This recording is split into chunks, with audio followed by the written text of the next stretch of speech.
साथियों नमस्कार, स्वागत है आपका एक और नई वीडियो में। और आप देख रहे हैं बिग इंडिया टीवी। साथियों आज 10 दिसंबर है और 10 दिसंबर को आज लखनऊ के अंदर बसपा सुप्रीमो बहन कुमारी मायावती जी ने एक बड़ी मीटिंग बुलाई थी पूरे देश के नेताओं की, बसपा के। और उस मीटिंग में बसपा ने बड़ा ऐलान कर दिया है, और ऐलान ऐसा जो सबके लिए सुनना बहुत जरूरी है। सबसे बड़ा ऐलान किया है, यानी कि जो फैसला बहन जी ने आज तक नहीं लिया था, ऐसा फैसला बहन जी ने इस मीटिंग में लिया है।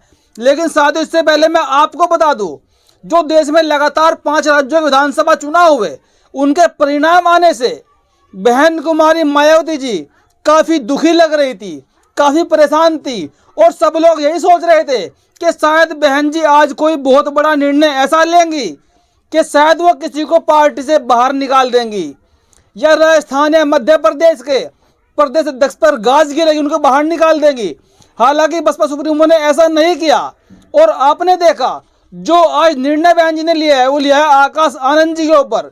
वैसे आप जानते हैं राजस्थान मध्य प्रदेश में बड़ा रोल निभाया आकाश आनंद ने और उनके साथ रामजी गौतम ने, क्योंकि जो उन्होंने यात्राएं की हैं 2 राज्यों की, शायद ऐसा सोचा होगा लोगों ने कि शायद बहन कुमारी मायावती जी रामजी गौतम पर कुछ ना बोल दे। लेकिन साथियों ऐसा नहीं हुआ। लेकिन साथियों आज बसपा सुप्रीमो ने 4-5 राज्यों के रिजल्ट को देखते हुए ऐसा कोई निर्णय नहीं लिया है, ऐसा कोई फैसला नहीं दिया है। जो हम आपको आज बताने जा रहे हैं, जो फैसला बहन जी ने आज लिया है, वो सबसे बड़ा फैसला ये है कि आकाश आनंद को बसपा सुप्रीमो ने अपना उत्तराधिकारी घोषित कर दिया है। जी हाँ साथियों, बहुत बड़ी खबर है वर्तमान की। बसपा सुप्रीमो ने अपना उत्तराधिकारी आकाश आनंद को घोषित कर दिया है। हालांकि इसमें कंडीशन रखी गई है कि उत्तर प्रदेश और उत्तराखंड को छोड़कर बाकी पूरे ऑल ओवर इंडिया को आकाश आनंद जी देखेंगे, और उत्तराखंड और उत्तर प्रदेश को बहन कुमारी मायावती जी खुद मैनेज करेगी, वो खुद देखेंगी। आप ये कह सकते हैं कि पूरी तरह 100% अभी आकाश आनंद को उत्तराधिकारी नहीं बनाया है। हाँ, कुछ महत्वपूर्ण जिम्मेदारी आकाश आनंद को दे दी गई है। और साथियों वर्तमान की सबसे बड़ी खबर है बसपा की। जो लोग सोच रहे थे कि बसपा सुप्रीमो कोई बड़ा एक्शन ऐसा लेगी, या तो किसी बड़े नेता को निकाल देगी या किसी प्रदेश अध्यक्ष की छुट्टी कर देगी, ऐसा नहीं हुआ। एक खबर बसपा से ऐसी जरूर है जिसमें बहन कुमारी मायावती जी ने बसपा के सांसद, मुस्लिम सांसद कुंवर दानिश अली को पार्टी से निष्कासित कर दिया है। जो अमरोहा सीट से लोकसभा के सांसद थे बसपा के, उन पर पार्टी विरोधी गतिविधियां लगने का आरोप लगाया गया और उनमें लिप्त पाए जाने के कारण कुंवर दानिश अली को बसपा से निष्कासित कर दिया गया। और कुछ लोगों का यह भी अनुमान है कि कुंवर दानिश अली देर सबेर बसपा को छोड़ने ही वाले थे, या तो वो कांग्रेस का दामन थामने वाले थे, या वो जाने वाले थे अखिलेश यादव जी के साथ। और इसी विषय गंभीरता को देखते हुए बहन कुमारी मायावती जी ने पहले ही, ताकि इन पर कोई सवाल मीडिया पैदा ना करे, ज़्यादा बात ना उछाले, इसलिए बसपा सुप्रीमो ने पहले ही कुंवर दानिश अली को बसपा से बाहर का रास्ता दिखा दिया। आप जानते हैं 2019 के लोकसभा चुनाव में बसपा के 10 सांसद जीत कर आए थे। हालांकि 2019 का लोकसभा चुनाव सपा और बसपा ने गठबंधन करके लड़ा था, जिसमें सपा को 5 सीटें मिली थी और बसपा को 10 सीटें मिली थी।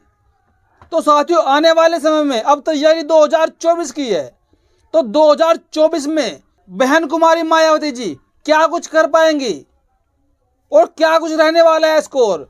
क्योंकि आपने देखा 2012 से बसपा की सरकार जाने के बाद ही बसपा का वोट बैंक लगातार गिरता जा रहा है।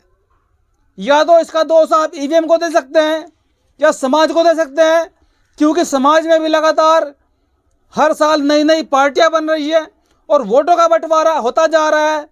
तो फिर समाज एकजुट कैसे होगा, एक छत के नीचे समाज कैसे आएगा, जब देश के कोने कोने में अपनी नई पार्टियां खड़ी हो जाएंगे और हर सीट पर कुछ कुछ हजार वोट वो लोग ले जाएंगे, तो फिर पार्टी कैसे जीतेगी। ये गंभीर विषय है, सोचने वाली बात है। तो साथियों बहन कुमारी मायावती जी ने 2024 के लिए एक स्ट्रेटजी बनाई है, एक पॉलिसी बनाई है कि चुनाव में कैसे जीता जाए। और उत्तर प्रदेश और उत्तराखंड को छोड़कर बाकी पूरे देश की कमान आकाश आनंद को सौंप दी है, क्योंकि उनके पास मात्र एक आकाश आनंद ऐसे चेहरा हैं जो युवा आइकन है, जो पार्टी को संभालेंगे। और बहन जी उन पर पूरा विश्वास भी करती है, क्योंकि वो उनके सगे हैं कहीं ना कहीं। और कुछ लोगों का यह भी कहना है कि बसपा के अंदर परिवारवाद आ गया है। मान्यवर साहब काशीराम जी ने परिवारवाद नहीं चलाया, लेकिन बसपा सुप्रीमो चाहती है कि पार्टी में परिवारवाद चले। लोग आरोप लगाते हैं, लेकिन बसपा के पास वर्तमान में आकाश आनंदी एक ऐसे युवा चेहरा हैं जो पार्टी के लिए बड़ी जिम्मेदारी के साथ और ईमानदारी के साथ, तन मन धन के साथ पार्टी के कार्य को अंजाम दे रहे हैं। पार्टी में वैसे बहुत सारे नेता हैं जो शायद इनके बाद का नंबर आता है, लेकिन साथियों आपका इस पर क्या कहना है? जो बहन कुमारी मायावती जी ने बड़ी जिम्मेदारी आकाश आनंद को दी है उत्तराखंड और उत्तर प्रदेश को छोड़कर, कि बाकी आप संभालिए, इससे आप कहां तक सहमत है और आपकी क्या प्रतिक्रिया रहेगी? और जो कुंवर दानिश अली जी को बसपा ने बाहर निकाला है, क्या कुंवर दानिश अली सच में ही पार्टी को छोड़कर जाने वाले थे? क्या वाकई में ही वो पार्टी की विरोधी गतिविधियों में लिप्त पाए गए? हालांकि कुंवर दानिश अली ने ऐसा बयान दिया है कि मेरी ऐसी कोई भी गलती नहीं है, मुझे कुछ समझ नहीं आ रहा कि बहन जी ने मुझे क्यों निकाला गया और मैं कितना ईमानदार पार्टी के लिए कार्य किया। ये तो आप हम लोगों की जनता से पूछ सकते हैं जाकर।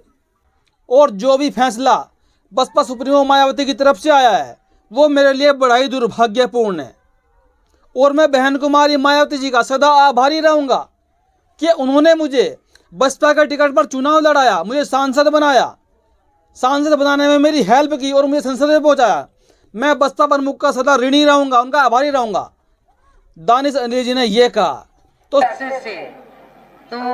दलित भी पहले हालांकि कांग्रेस से जुड़े रहते थे, आदिवासी भी जुड़े रहते थे। और वैसे आप लोगों को ये मालूम है कि जब अंग्रेज भारत को छोड़कर गए, देश आजाद हुआ, तो आजादी के बाद लंबे अरसे तक केंद्र और ज्यादातर राज्यों में कांग्रेस पार्टी पावर में रही और कांग्रेस पार्टी को सत्ता में लंबे अरसे तक आसीन रखने वाले लोग कौन हैं? ज्यादातर वीकर सेक्शन के लोग हैं।